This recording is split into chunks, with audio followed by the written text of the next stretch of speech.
Weddings are exciting and wonderful. You go all in celebration of love, friendship, and commitment. At that point that brother proposes and seeks for your hand in marriage, oh, you go head over heels and then you begin to sing, see the way you love me, see the way you care for me, you carry my matter for your head, oh. Yes, I know he carries your matter on his head. At that point, you begin to think of, oh, what wedding gown am I going to put on? I must look beautiful on my wedding day. You start thinking of the ring, the cake, the bridal shower, the photography, cinematography, the event, all, and that is all that clouds your memory. Have you ever sat down to ask yourself, are we compatible? Marriage is more than a legal contract. It is finding a soulmate. It is not about the wedding. It is not about now. Yes, the euphoria of love is there and everything is rosy. It is about later. Before we go properly into the topic for today, my name is Rosalie Nelson. I welcome you to Godly Women Matters. If you're a new subscriber, you are welcome to this family. And if you are a returning subscriber, I love you. Thank you for standing by. If you have not subscribed to this channel, please click on the subscription button. Also click on the notification bell to be notified whenever a new video drops. Now back to the question. Are you compatible? Most times when we talk about compatibility checks, what comes to mind is blood tests. Yes, they are part of the checks, but that is not all it is about compatibility. So in this video, I'll be talking about 3 major compatibility checks to consider before saying yes, I do. Note, some of these compatibility checks does not mean you cannot marry your partner. It just means you would gain the necessary information needed to keep yourself safe and to help you ride a smooth journey in marriage. Compatibility check 1. Spiritual compatibility. How compatible are you spiritually? Ephesians chapter 5 verse 22 admonishes us to obey our husband as unto the Lord. So marrying someone who is not in the Lord, marrying an unbeliever, is indirectly inviting problem into your home. 2 Corinthians 6:14 says, be not unequally yoked together with unbelievers. For what fellowship hath righteousness with unrighteousness? And what communion hath light with darkness? Don't be deceived. Don't fall victim of he's going to change because he loves me. He's going to change. We would get along. Don't be deceived by the attention and the show of love that you are receiving right now. Marriage is beyond that. The truth is, you can't prepare yourself for everything you would face in marriage, even if you marry a believer, not to talk of marrying an unbeliever. There's this scriptural verse that says, 1 will chase 1,000 and 2 will put 10,000 to flight. Now imagine a spiritually incompatible couple. One is chasing the east and the other is chasing the west. Now, I throw the question to you. How will they be able to put 10,000 to flight? The most they can do when one is chasing 1,000 separately and the other is chasing 1,000 separately is to put 2,000 to flight. But the result and the synergy comes when you are chasing the same course. That is when you can put 10,000 to flight. This is not a mathematical principle. This is a spiritual principle. You don't want to build a home without a spiritual atmosphere. You don't want to build a home where the husband will say, oh, these church things, I'm not interested. They want to go to church, go on your own. You don't want to build the kind of home that the husband will be the one that would drive you to church, drop you at the church gate, and he would return back home because he's not interested in anything spirituality. And then when you start having children, the children are confused. Which one should we follow? Today they will go to church, tomorrow they are not going to church because nobody to hold them accountable. Daddy is not going to church, mommy is going to church, mommy is the prayerful one, daddy is not concerned about anything spirituality. How do you want to build such kind of home? So ask yourself, do you share the same commitment to spiritual growth? Do you share the same commitment to serving the Lord? Do you share the same values? Do you agree on the same principles? Even as you're watching this video, ask yourself that question. Just take 5 seconds. I would give you 5 seconds to ruminate on those questions. Ask yourself, do you share the same values? Do you share the same principles? Do you share the same commitment to serving the Lord?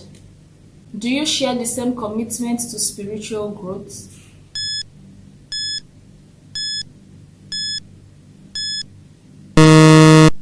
Now, what is the response from your heart? Remember, God is not an author of confusion. Compatibility check 2. Intellectual compatibility. The truth is, you can be with someone who treats you well and still feel out of place. Talking about intellectual compatibility, it means you can connect with your spouse on a deeper level. And when I talk about deeper level, I'm not talking about sex. I'm not talking about the physical. I'm not talking about sexual intimacy. Some couples, the only time they are intimate is the time that they are having sex. So what happens in that kind of marriage? That kind of marriage becomes boring. Being intellectual compatible means you share similar views, not necessarily the same view, but you share similar views on things you consider interesting and mentally stimulating. And why this is important is that you'll be able to share views, you'll be able to talk and relate together, you'll be able to bond together. It makes your relationship more than just physical intimacy. It helps you to dream together. Your conversations becomes meaningful and exciting. Having a common interest is a great starting point in building a relationship. It helps to establish bond and it keeps things interesting. Note, intellectual compatibility is not enough to say, oh, you can't marry the individual because you are not really compatible. You don't have to have the same view of things, but you should have similar views. Knowing about intellectual compatibility will help you to know those things that interest your spouse, your husband or your wife to be, and it would help you to start finding interest in those things that interest them. For example, your husband to be is someone that loves watching football and you don't have any interest in football, but because of that, you need to compromise. Yes, marriage is full of compromises. You would have to compromise a lot of things. So you need to compromise and start finding interest in those things that interest him. He also needs to compromise and start gaining interest in those things that interest you. But note, when I talk about compromise, there are things that you cannot compromise. Marriage should not make you compromise your faith. Marriage should not make you compromise your values. Marriage should not make you compromise your visions. These 3 things. But generally, marriage is full of compromises. You are not a football fan, but because of your husband, you just start gaining interest in football so that the home can be interesting when they are playing balls. You understand? So if marriage is making you compromise those things, then you know that there is a clause and you have to sort that out. Intellectual compatibility will help you to know the things that interest your spouse. And that is why you should check it so that you would know those things and you start building it before wedding. Compatibility check 3. Health compatibility. It is important to run some health checks because early detection offers you an opportunity for solution before marriage. It will also help you to make some decisions based on the results because some of these tests I'll be talking about would not just affect you and your spouse, it would affect your offsprings. So you don't want to make the wrong decision that would affect you in the future. Health check 1, your genotype. Genotype is an important premarital test because incompatibility in this area will affect your offspring. The genotype of the parents will determine the genotype of the offspring. Genotype are the genetic makeup of the blood, and this will determine whether the offspring would have a normal red blood cell, or they would be a carrier, or they would carry the sickle cell disease. What I mean by being a carrier is that they carry the disease, but they are not manifesting the signs of the disease, like the AS group, the AC group. They are just carriers. They are not sickle cell patients, but they carry the gene. So they have that S in their gene. But those that have the SS are those that have the sickle cell disease. So the genotype of the parent will determine the genotype of the offspring. Given the seriousness of sickle cell disease, it is important that specific genotypes do not pair in marriage with incompatible genotypes. Sickle cell disease is not something you would joke with. If you have ever seen a sickle cell patient in pain, oh, you would feel for such individual.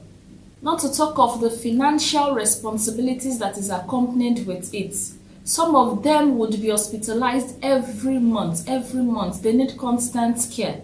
They are always on medications for pain, for this, for that. You don't want to bring such child into this world and be watching that child in pains every now and then.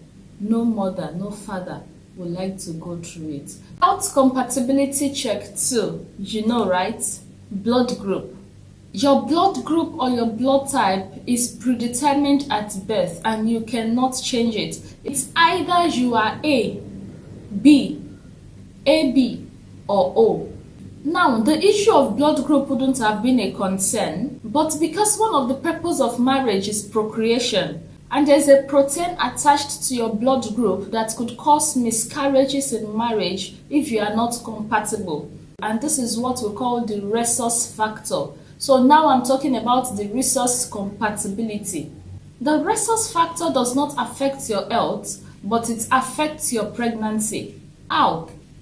If a mother is rhesus negative and the baby is rhesus positive, positive blood cells from the baby crosses to the bloodstream of the mother who is rhesus negative.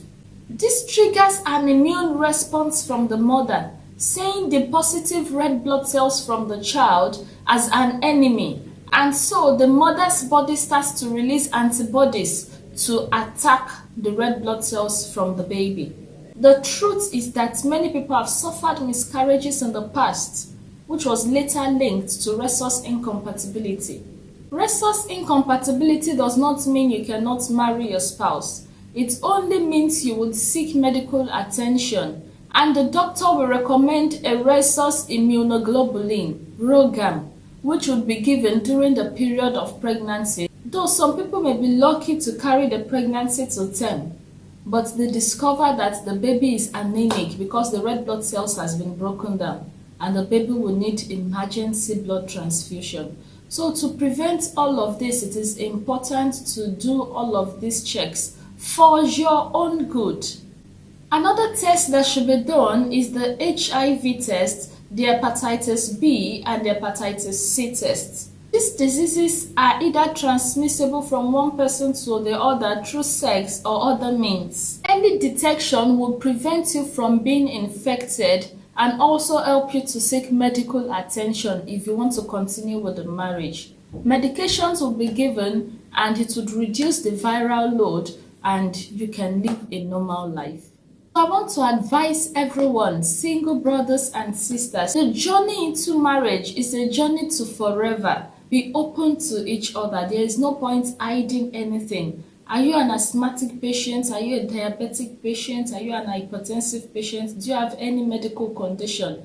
Let your spouse know. And this will lead me to the next topic that I will be talking about in my next video, things to discuss in courtship.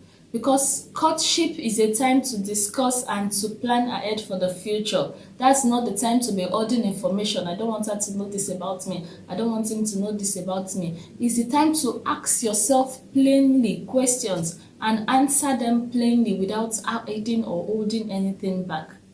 Thank you for watching this video thus far. I know you have held on to one thing or the other. Remember to like, share to your friends, click on the subscribe button, click on the notification bell. Also drop a comment. If you have a question, drop it in the comment section and I'll be sure to attend to them. Thank you for watching and remain godly. Bye.